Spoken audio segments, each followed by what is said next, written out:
Hi, I'm Leila Davidson and I'm here in Rogers, Arkansas. I have lived here for 8 years, so not a native, but I feel like I've been around long enough to kind of speak for Arkansas a little bit. And I would say that upon hearing the news that we are not the best place or state for women to live, it's not surprising. You know, that's kind of the common knowledge, and it's we rank low on a lot of these indicators, but it's easy to pick on the South too, so I like to kind of represent for Arkansas. You know, I looked at some of the numbers in isolation that were used to create this analysis, and I saw your video, California. We have heavy hitters in the Silicon Valley, in the winemaking industry. We don't rank low everywhere like California. For example, women have less access to health care than in Arkansas, so hey, whatever. The truth is that as American women, we have more opportunities and more advantages, and we're better off than most of the women on the planet. But one thing I would say particularly about women, I've met the greatest women here, and part of it is this sense of community that I find particularly in the South and in Arkansas, in my experience, that, you know, people will identify a cause and take action to rally around that cause and find ways to solve social problems that I didn't experience living anywhere else.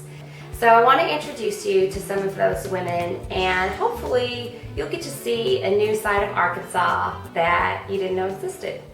I was very surprised to hear that Arkansas was rated so low as a great place for women to live, because that's not been my experience. The women that I am friends with are very accomplished and are real giving and use their skill sets to help make this community a better place to live.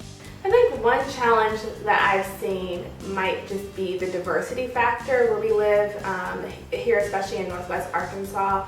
I think from what I hear in the past 10 years or so, it's gotten more diverse, and how I've seen people address it is even through my husband's company. They have affinity groups. I've seen churches have affinity groups. So if you're feeling like, hey, I'm the minority in this community and you want to get around those who you feel you might have something more in common with, there's opportunity to do so.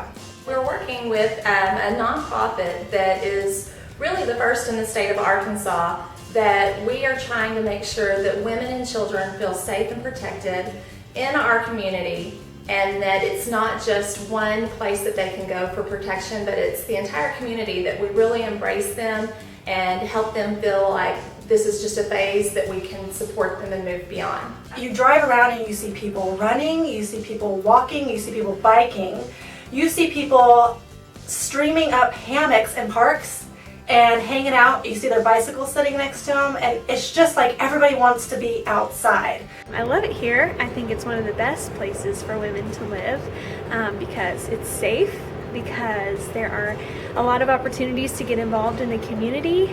There are a lot of great men here, a lot of great schools here. Just all around, it's a great place to grow up, to raise a family, and feel safe.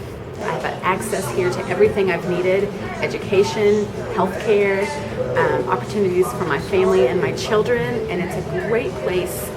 Lower cost of living. You can stay at home, work from home. There's a lot of women who have their own businesses here, who work. There's a variety of opportunities in Arkansas. I never would have thought someone would have said it's a bad place for women. It's just not.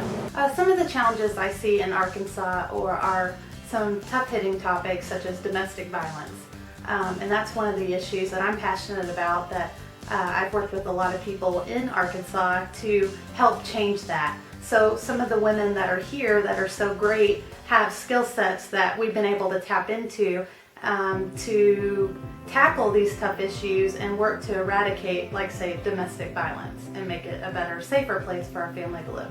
Arkansas does have many challenges in education, specifically when it comes to college attainment rates. We're 49th in the nation, but we are working to address some of those things. Right now I'm serving on a committee that's comprised of higher education administrators as well as business leaders in our region, and our specific goal is to raise those attainment rates, because we know that it's only by working together, because we have some of the greatest businesses in the world here in Northwest Arkansas, and by joining together the educational institutions and the business community, we think we're going to be able to raise those rates. Someone has to be last. Okay, we'll be last. I don't know what we are, 48, 49, whatever. We'll be last. That's fine with me because this is a great place to live. But my experience living here is just, I've met a lot of great women and we are happy to be here. People who move here actually don't want to leave. We might be a little apprehensive before we get here because we have the same impressions that you do about Arkansas. We're not sure it's going to be so great, but then we get here and we love it.